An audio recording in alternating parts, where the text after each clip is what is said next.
ಮದುವೆಯಾಗುವಂತೆ ಒತ್ತಡ ಹೇರಿದ್ದಕ್ಕೆ ಪ್ರೇಯಸಿಯನ್ನ ವ್ಯಕ್ತಿಯೊಬ್ಬ ಕೊಲೆ ಮಾಡಿರುವ ಘಟನೆ ತಮಿಳುನಾಡಿನ ಈರೋಡ್ನಲ್ಲಿ ನಡೆದಿದೆ.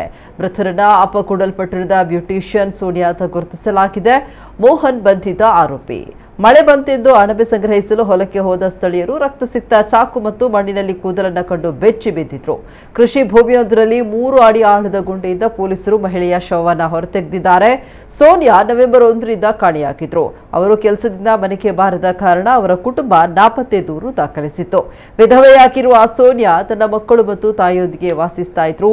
ಗಾರ್ಮೆಂಟ್ ಕಾರ್ಖಾನೆಯಲ್ಲಿ ಕೆಲಸ ಮಾಡ್ತಾ ಇದ್ದಾಗ ಭೇಟಿಯಾಗಿ ಇಬ್ಬರ ಮಧ್ಯೆ ಸಂಬಂಧ ಬೆಳೆದಿತ್ತು.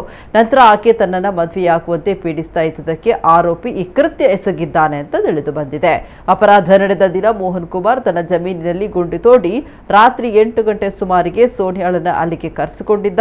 ಅವನು ಆಕೆಯ ಮೇಲೆ ಕಲ್ಲಿನಿಂದ ಹಲ್ಲೆ ನಡೆಸಿ ಸಣ್ಣ ಚಾಕುವಿನಿಂದ ಕುತ್ತಿಗೆ ಇರಿದು ಕೊಂದು ನಂತರ ಆಕೆಯ ಶವವನ್ನ ಹೂತು ಹಾಕಿ ಆಕೆಯ ಫೋನ್ ಮತ್ತು ಬಟ್ಟೆಗಳನ್ನ ಭವಾನಿ ಕಾಲುವೆಯ ಬಳಿ ವಿಲೇವಾರಿ ಮಾಡಿದ್ದ.